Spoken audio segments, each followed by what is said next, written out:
l'Évangile selon Luc et au chapitre 16. Luc 16 et nous commencerons au verset 19.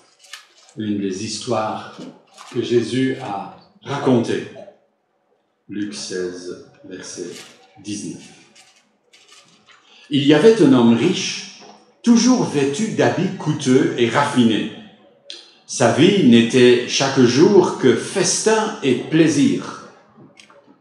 Un pauvre, nommé Lazare, se tenait couché devant le portail de sa villa, le corps couvert de plaies purulentes. Il aurait bien voulu calmer sa faim avec les miettes qui tombaient de la table du riche. Les chiens même venaient lécher ses plaies. Le pauvre mourut, et les anges l'emportèrent auprès d'Abraham. Le riche mourut à son tour, et on l'enterra. Du séjour des morts, où il souffrait cruellement, il leva les yeux et aperçut très loin Abraham et Lazare à côté de lui. Alors il s'écria, « Abraham, mon père, aie pitié de moi, envoie-moi Lazare, qu'il trempe le bout de son doigt dans l'eau et me rafraîchisse la langue, car je souffre horriblement dans ces flammes. » Mais Abraham lui répondit, « Mon fils, souviens-toi de combien de bonnes choses tu as joui pendant ta vie, tandis que Lazare n'a connu que des malheurs.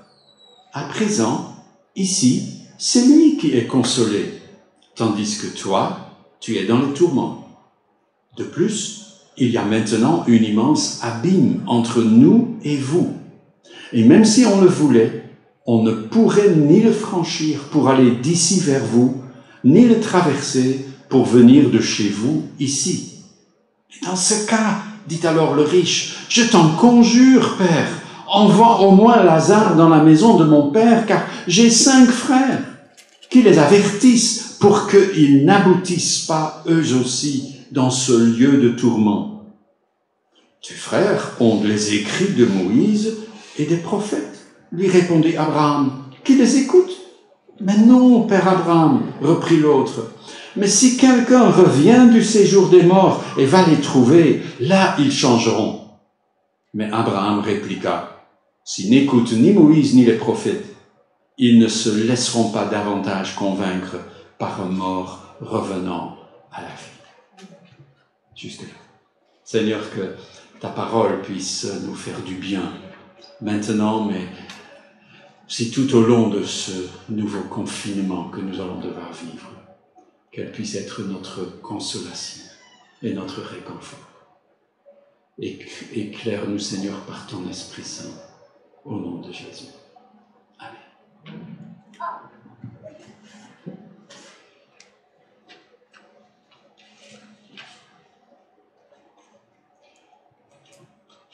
J'ai repéré une citation du beau-père de Billy Graham, c'est écrit quelque part, donc c'est comme ça qu'on trouve Nelson Bell, qui écrit ceci. « Seuls ceux qui sont préparés à mourir sont vraiment préparés à vivre. »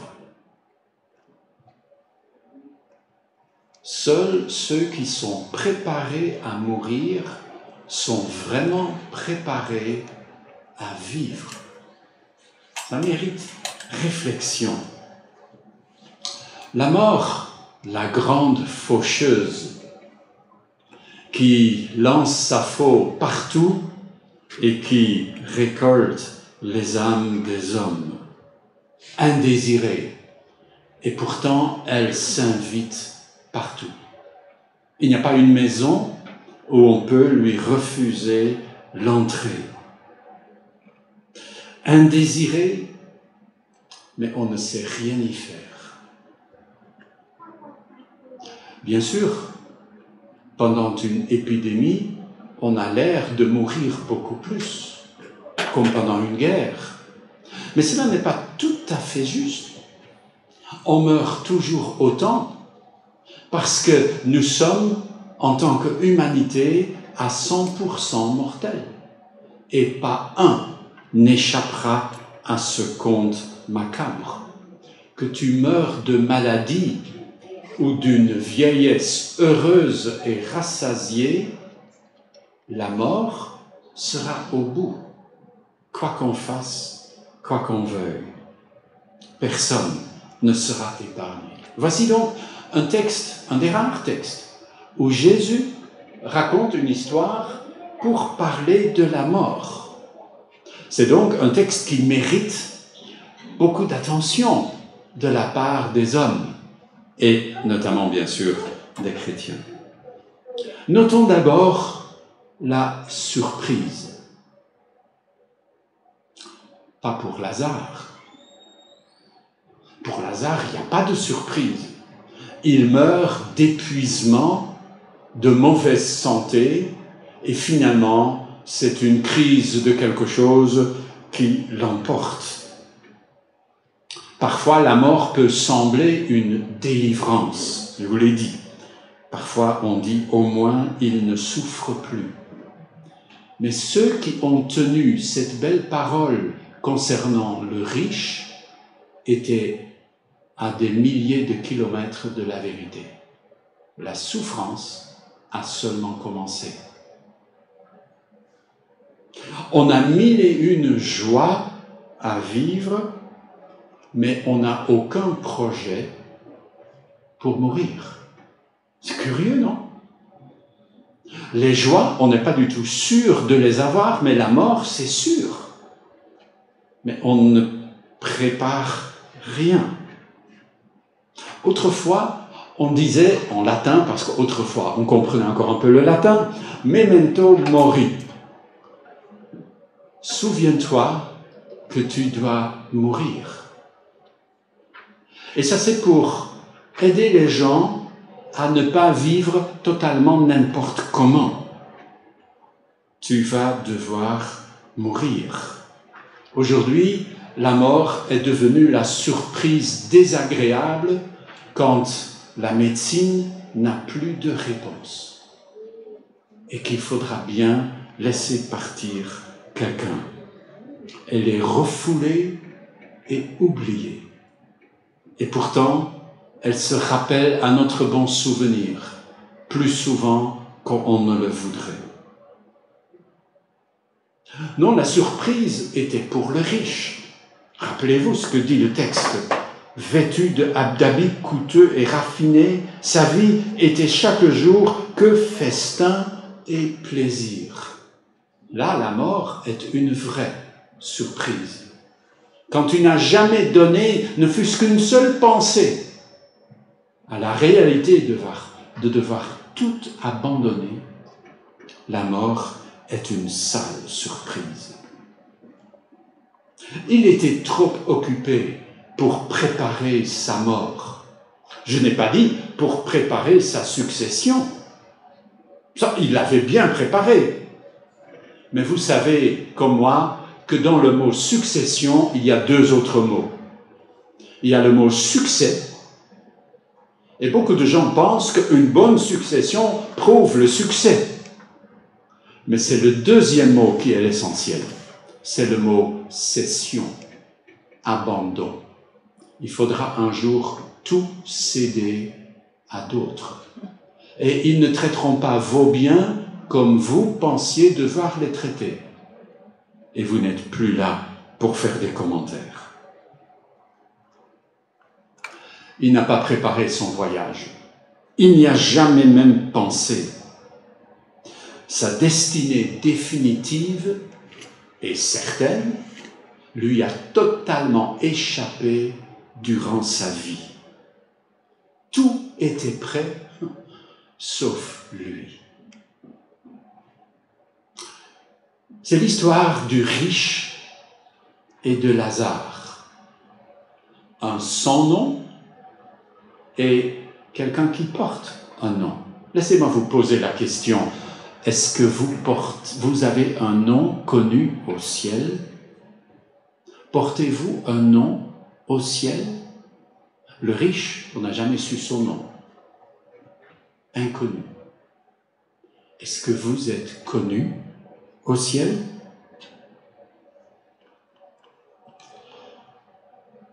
On est un inconnu.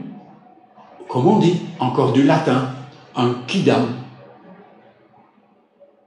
Si je réfléchis en français, je crains que quidam veut dire parfois un qui damné. N'importe qui, personne, un inconnu. Inconnu. Vous savez que dans notre monde, c'est exactement le contraire de ce que dit Jésus ici. Dans notre monde, les riches, les très riches, sont connus. Vous connaissez des très riches? Bien sûr. Avant bien longtemps, quelqu'un citera sans doute le nom de Bill Gates. Ben oui. C'est le donateur le plus important de l'Organisation mondiale de la santé. Plus important que n'importe quel pays. Ça, c'est la fortune de monsieur et de madame Gates. Vous connaissez Jeff Bezos? Chaque fois que vous commandez par Amazon, il reçoit un peu plus d'argent. C'est l'homme le plus riche de ce monde. Ok, maintenant faisons l'expérience. Maintenant, donnez-moi le nom des hommes les plus pauvres de ce monde. Mais moi n'est pas un nom. Bernadette. J'avais pas prévu celle-là. Mais c'est étonnant comment on tire assez vite la couverture vers soi-même. Mais croyez-moi, chers amis, il y a plus pauvres que vous, et vous le savez très bien. Mais on ne les connaît pas. Dans ce monde, c'est exactement le contraire de ce que dit Jésus. Les riches sont connus et les pauvres sont inconnus. Est-ce que vous êtes connus au ciel? Il y a des gens qui croient que quand ils sont très connus, ils seront sans doute aussi connus dans l'au-delà.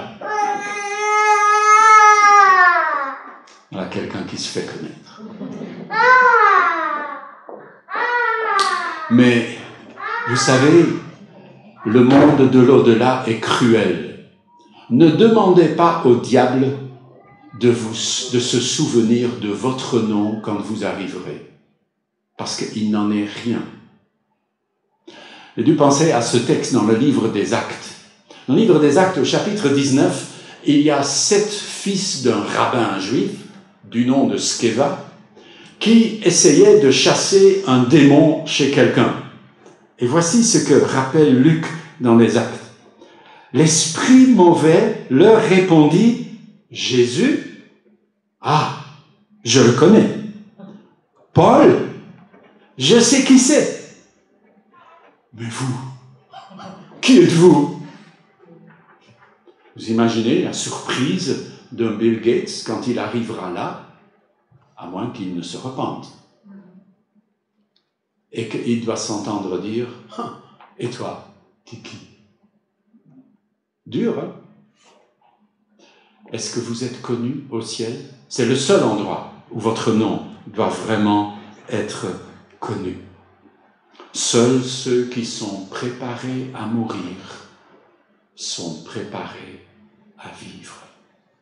Oui, il avait bien raison, le beau-père de Billy Graham. Le riche est surpris, pas Lazare. Est-ce qu'il était sauvé parce qu'il était pauvre?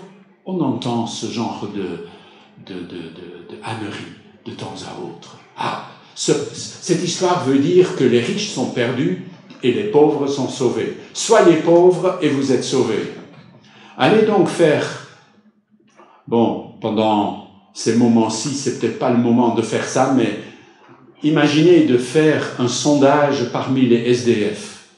Est-ce que vous allez trouver beaucoup de traces de la grande confiance en Jésus-Christ? Je crains que non. Je crains qu'il y a autant de pauvres perdus que de riches. Et comme les pauvres sont encore plus nombreux que les riches, il y a peut-être plus de pauvres perdus que de riches. Non, la foi et le salut sont intentionnels. Ils ne sont pas accidentelle. La pauvreté ou la richesse souvent est accidentelle. Le salut est intentionnel. Il faut le vouloir. Celui qui ne fréquente pas Dieu aujourd'hui ne fréquentera pas le ciel plus tard, que vous soyez riche ou pauvre. C'est bien sûr le riche qui avait de quoi être surpris, parce que, mais il était un croyant. Une histoire juive. Il était juif. Il était croyant. Bon, ne posez pas trop de questions sur le contenu de sa foi. Mais il était sûr d'être un croyant. Il était probablement un membre respectable de la synagogue locale. Il était probablement un donateur très courtisé. Parce que les riches sont toujours courtisés. Parce qu'on pense toujours qu'on pourra leur soutirer un peu d'argent. On ne fait pas ça avec les pauvres. Non, il n'était pas un païen.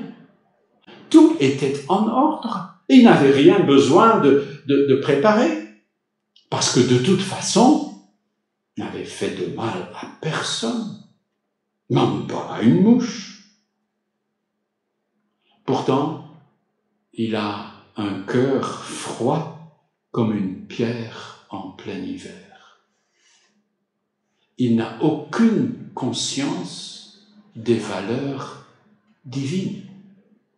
On a entendu cette semaine le président français parler des valeurs de la France. Je n'ai aucune idée de ce que sont les valeurs de la France. Ce que je sais, c'est qu'un enfant dans le sein de sa mère n'y a pas la vie sûre. Alors, les autres valeurs, j'ignore et je ne suis pas sûr que ça vaut le détour. Mais l'important dans la vie, ce sont les valeurs divines.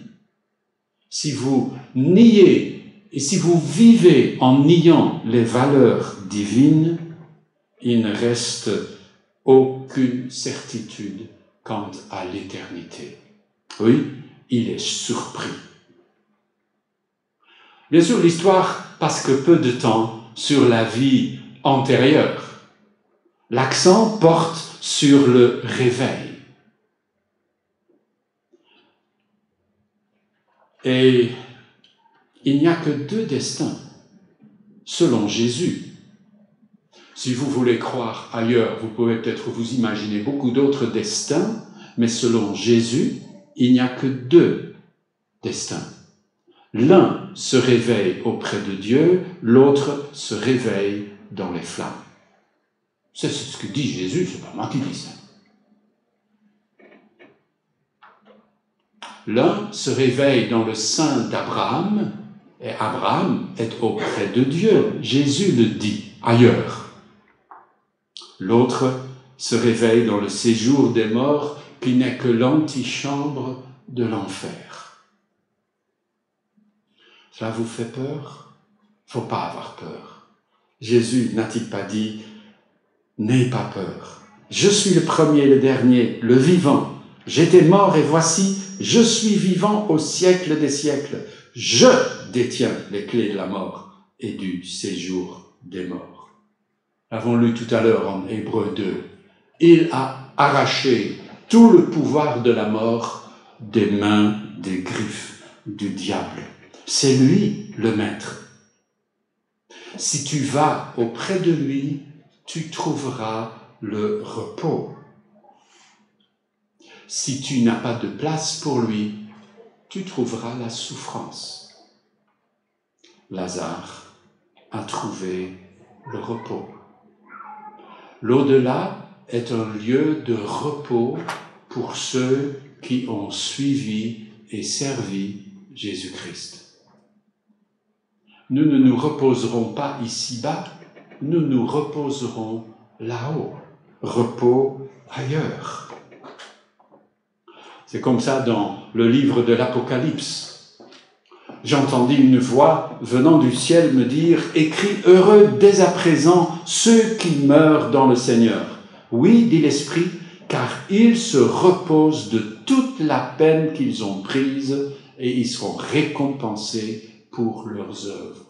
Pensez à cela quand vous lisez un rapport de chrétiens sauvagement assassinés par des païens. Et il y en a beaucoup trop d'histoires comme ça aujourd'hui. Un lieu de repos. La terre est un lieu de lutte et de peine. Mais un lieu de repos viendra. Ici-bas, il faut une vigilance sans faille. On est toujours sous pression. Mais là-haut, on se reposera. Non seulement cela, mais là-haut est un endroit d'attente. Nous lisons cela aussi en Apocalypse. Quand l'agneau ouvrit le 5e sceau, je vis sur l'autel les âmes de ceux qui avaient été égorgés à cause de leur fidélité à la parole de Dieu et du témoignage qu'ils avaient rendu. Quel texte actuel. Ils s'écrièrent d'une voix forte, « Maître saint et véritable, jusqu'à quand tarderas-tu à juger les habitants de la terre et à leur demander compte de notre mort ?» Alors chacun d'eux reçut une tunique blanche et leur fut dit de patienter encore un peu de temps, jusqu'à ce que soit au complet le nombre de leurs compagnons de service et de leurs frères qui allaient être mis à mort comme eux. Un lieu d'attente. Ce n'est pas encore le moment. Christ n'est pas encore de retour. On patiente. À moins qu'on fasse partie de la génération ultime qui seront enlevés avec le Seigneur dans les airs, le ciel sera pour nous un lieu d'attente, un lieu d'exercer la patience. Est-ce qu'ils sont conscients de ce qui se passe? Je n'en sais rien. La Bible n'en dit rien. Donc, ne fabulons pas là-dessus. Là n'est pas la question. Mais il y aura une attente. Attente jusqu'à ce que vienne le Seigneur Jésus-Christ. En attendant, dit Paul, d'être pleinement établi dans notre condition de fils adoptif de Dieu, quand notre corps sera délivré. Alors commencera le règne glorieux du Messie, et nous régnerons avec lui. Bien sûr, on pourrait se poser la question, et je vais être court là-dessus, la question des autres religions. Les musulmans, leur espérance, si vous regardez, l'espérance des musulmans est une copie assez mal faite de ce que dit la Bible. Je pense qu'il est beaucoup plus sage de lui préférer l'original dans la parole de Dieu. À l'Orient, on a bien sûr choisi d'aller un autre chemin. Au lieu de la résurrection, on y croit à la réincarnation. Cette heureuse nouvelle qui dit que quand tu meurs, tu vas revenir et ce sera rebelote. Si vous croyez que ça c'est une bonne nouvelle, c'est que sur le mot « bonne », on a peut-être des différences de définition. Jésus est très clair dans son histoire. Et l'autorité de Jésus est donc derrière cela. L'autorité éternelle du Fils de Dieu. C'est le même Lazare qui se réveille dans le sein d'Abraham. Et c'est le même riche qui se réveille dans le séjour des morts. Il n'y a pas de réincarnation.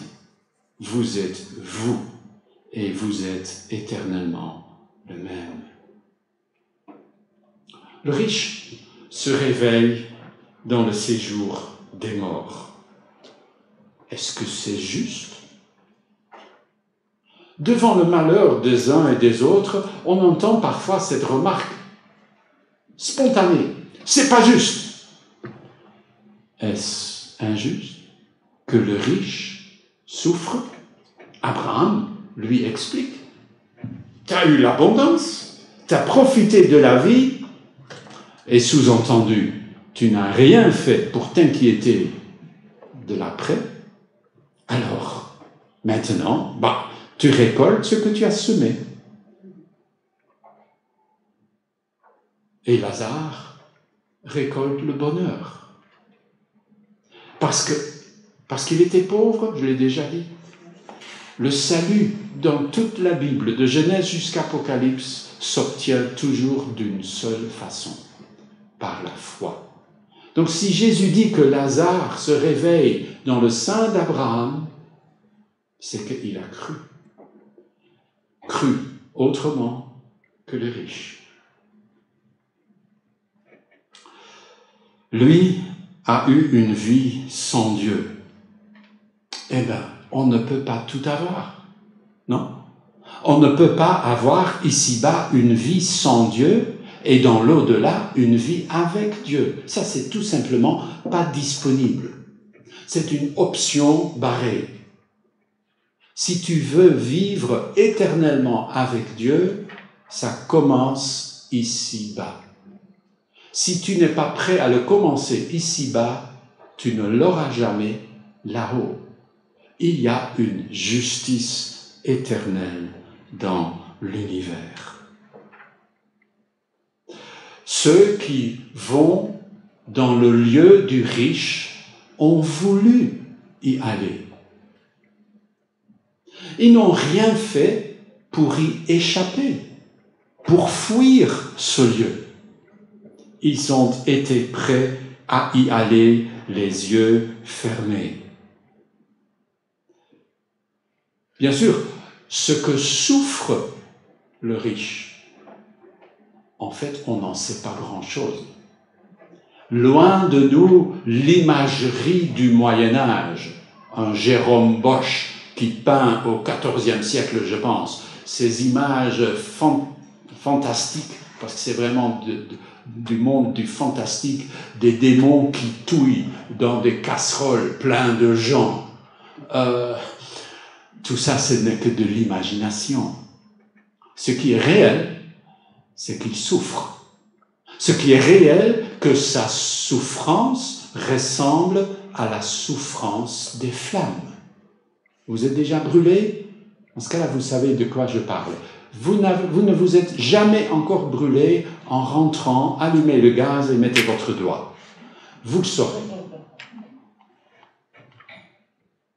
C'est terrible, la souffrance du feu. La vérité sobre de l'Évangile peut se résumer ainsi sur l'au-delà pour ceux qui n'ont pas eu de la place pour Dieu. Laissez-moi tout simplement vous faire la liste. Sur le canevas, vous avez toutes les références. Tout d'abord, il est indiqué dans la Bible que c'est la colère qui nous attend.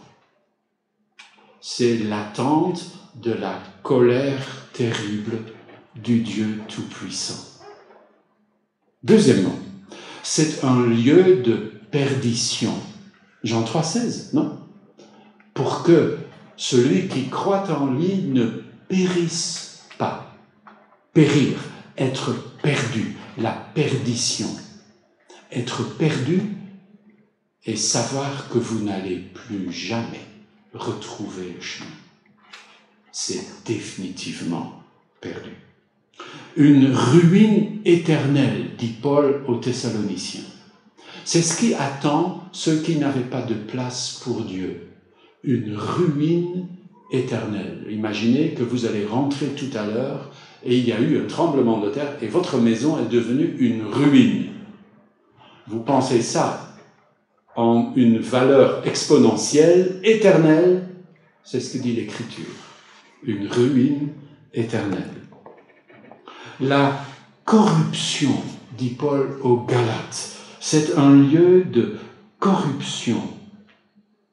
Celui qui sème pour satisfaire ses propres désirs d'homme livré à lui-même récoltera ce que produit cet homme, c'est-à-dire la corruption. Vous avez déjà eu de la viande avariée? Oui, sans doute. La corruption. En Matthieu 22, dans une parabole de Jésus, c'est tout simplement un seul mot, dehors.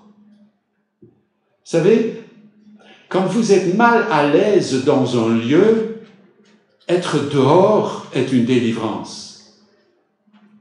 Mais quand vous êtes exclu d'un lieu et que vous n'avez aucun droit d'entrer et que tout en vous vous démange pour entrer, vous commencez à saisir le sens du mot « dehors ».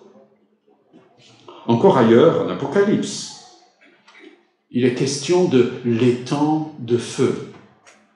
Ne me demandez pas si c'est un feu réel, physique ou non. Je n'en sais rien. Et vous non plus. Mais ça, c'est l'image et c'est terrifiant. Un lieu de souffrance. Et puis, une dernière image que la Bible donne en Matthieu 25, le lieu du châtiment éternel. On a tous été châtiés. Je me rappelle encore des mains assez dures de mon paternel. On l'avait bien mérité. Mais je ne peux pas dire que le châtiment était un moment de joie, même si notre réaction nerveuse était de rire. Mauvais calcul. Parce que ça, bien sûr, avait l'air d'énerver mon paternel encore un peu plus. Et notre souffrance de perdurer. Et ses mains étaient dures. Un châtiment éternel. Sans jamais avoir de relâche. Bien sûr, des gens qui disent « mais ça c'est indigne de Dieu ». Dieu est amour, c'est étonnant combien certains païens sont au courant de ce que dit la Bible. Mais ils ne connaissent qu'une petite partie, la partie qui arrange leur vie. Est-ce injuste? Je lis ceci dans la Bible, vous connaissez le texte. Le Seigneur ne tarde pas dans l'accomplissement de la promesse, comme certains le pensent. Au contraire, il fait preuve de patience envers nous, voulant qu'aucun ne périsse, mais que tous parviennent à la repentance. Dieu est juste. Dieu tarde. Pourquoi est-ce qu'il y a tant de chrétiens qui souffrent? Pourquoi Dieu n'a-t-il pas mis fin à ce monde depuis longtemps? Pourquoi permet-il que des gens comme vous et moi, des frères et sœurs en Christ, souffrent? Parce que Dieu a de la patience pour les païens. Et Dieu serait injuste? Non, Dieu n'est pas injuste. Comment est-ce qu'il aurait fallu appliquer ce texte de Pierre aux mauvais riches de l'histoire de Jésus? Il n'a eu temps que pour festivité et joie. Il n'a jamais eu le temps, si, il avait des océans de temps, mais il n'a jamais pris le temps pour réfléchir plus loin que le bout de son nez. Est-ce que Dieu a été injuste avec lui? N'a-t-il pas eu tout le temps dont il avait besoin? Est-il possible de lasser la patience de Dieu? Oui, c'est possible. Peut-être que le coronavirus en est une preuve. Et malgré cela, nos parlementaires ne trouvent qu'une chose à faire, discuter sur le prolongement de la date où on peut tuer un enfant dans le ventre de sa mère. Et vous pensez qu'au ciel, on n'est pas lassé du mal que fait l'humanité? Dieu a-t-il été injuste avec lui? Je ne pense pas. Je pense que Lazare n'aurait pas été d'accord non plus. Il dit comment injuste? Je pense qu'il y aurait un cas à faire pour dire que Dieu a été injuste avec moi. J'étais malade et pauvre toute ma vie.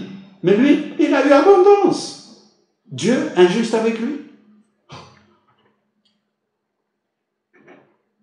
Non, il a eu ce qu'il a mérité à longueur de sa vie. Est-ce que Dieu devrait lui laisser une seconde chance? Et après la seconde chance, une troisième, une quatrième, une cinquième, une sixième, une millième, une millionième? Je vais arrêter là. Vous savez, si vous avez eu une chance équitable pour changer le sort spirituel de votre vie, vous avez eu tout ce à quoi vous pouvez prétendre. Si vous ne savez pas l'utiliser ou le discerner, croyez-vous vraiment discerner une seconde chance? Je pense qu'il n'en est rien. Par la grâce de Dieu, certains reçoivent une deuxième chance. Mais ce n'est pas un droit. Non, Dieu n'a pas été injuste. Certains disent, oui, mais il n'y aurait pas possibilité d'avoir de la joie au ciel si pendant tout ce temps on doit penser à nos proches qui souffrent misérablement en enfer. Vous voulez dire, c'est C.S. Lewis qui écrit ça quelque part, que l'enfer aurait un droit de veto sur le ciel? Que le malheur de ceux qui ont choisi de vivre sans Dieu devrait à tout jamais gâcher la joie de ceux qui ont vécu avec Dieu? La réponse à cela est, il n'en est rien. Le plaisir du ciel ne sera pas gâché par les horreurs de l'enfer. Non, ceux qui choisissent d'ignorer Dieu finiront par être ignorés de lui. Et ça, c'est terrifiant. Découvert par les joies de la paternité que la punition la pire que je pouvais infliger à ma deuxième fille, c'est de l'ignorer. Et de dire à sa maman et à ses sœurs de l'ignorer. C'est inacceptable, c'est imbuvable. Là, les choses commençaient à changer. C'est préférable de me donner une claque que de m'ignorer. Mais Dieu ignorera à tout jamais ceux qui ont choisi de l'ignorer. Paul écrit ceci en Romains 11. Considère donc la bonté et la sévérité de Dieu. Sévérité envers ceux qui sont tombés et bonté envers toi, si tu demeures dans sa bonté. Autrement, toi aussi, tu seras retranché. Nous entrons dans la période de Saint-Nicolas. Entre Dieu et Saint-Nicolas, il y a un abîme. Ils ne sont pas dans le même train. Dieu n'est pas Saint-Nicolas. Terminons. Il y a donc un choix. Ce n'est pas Dieu qui choisit. Ce n'est pas Dieu qui dit de l'un, il ira en enfer, et de l'autre, sa tête me revient, il ira au ciel. C'est à nous qu'incombe le choix. C'est à nous la responsabilité de nos choix. Dieu veut que tous soient sauvés, dit l'apôtre Paul quand il écrit à Timothée. Dieu veut que tous parviennent à la repentance, rappelle l'apôtre Pierre. C'est à nous de choisir. Est-ce que nous choisissons de nous réfugier dans ses bras, de fuir vers Dieu, parce que c'est la seule réelle option qui reste? C'est à nous de nous éloigner d'une vie sans lui. Jésus dit ceci, « Entrez par la porte étroite. Large est la porte, spacieux le chemin menant à la perdition, et il y en a beaucoup qui entrent par là. Mais étroite est la porte, resserré le chemin menant à la vie, et il y en a peu qui les trouvent. » Vous avez vu que l'effort est dans le dernier groupe? Pas besoin d'effort pour se perdre. Spacieux est le chemin et beaucoup entrent par là, par automatisme. Mais pour entrer par la porte étroite, il faut chercher, parce qu'il y en a peu qui le trouvent. et on trouve parce qu'on cherche. Celui qui cherche, trouve, dit Jésus dans le même chapitre. La majorité, comme par automatisme, comme le riche dans notre histoire, s'en va sans réfléchir un seul instant, s'en va vers une éternité de misère.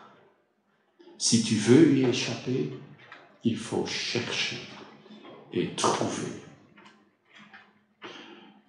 Les chemins vers l'au-delà, le ciel comme l'enfer, se prennent ici-bas. N'espère pas un miracle. Jésus termine avec cela. Quand il fait dire par Abraham à ce mauvais riche, tes frères, pour lesquels tout à coup tu as un si grand souci missionnaire, eh bien tes frères, ils ont la loi et les prophètes. Si quelqu'un devait ressusciter, s'il n'écoute pas la loi et les prophètes, ils n'y prêteront même pas attention. N'espère pas un miracle. Écoute la parole de Dieu. Par elle seule pouvons-nous trouver le chemin de l'éternité. Prions. Seigneur, nous te rendons grâce pour ta parole. Ta parole et sa clarté. Parfois, ça nous choque un peu, cette clarté, parce que nous aimons parfois le flou. Mais Seigneur, tu es clair. Pour ces questions autrement importantes, tu es clair, au-delà de toute réserve. Seigneur, que nous puissions en tirer la conséquence pour nous-mêmes. Que Seigneur, nous puissions nous préparer pour la mort, afin d'être préparés pour la vie. Donne-nous, Seigneur, cette lucidité de vivre pour toi et d'accorder un peu moins d'importance à notre niveau de vie ici-bas. Seigneur, si tu nous as donné les richesses de ce monde, donne-nous d'être très prudents, de peur que ces richesses ne nous tentent et nous font dévier du chemin. Seigneur, que nous puissions toujours à nouveau nous rappeler que notre vraie richesse, ce n'est pas ici-bas, mais notre vraie richesse est auprès de toi, où la rouille, l'inflation et la fraude ne peuvent pas y attenter. Seigneur, que tu nous rendes sages à cela. Au nom de Jésus. Amen. Santa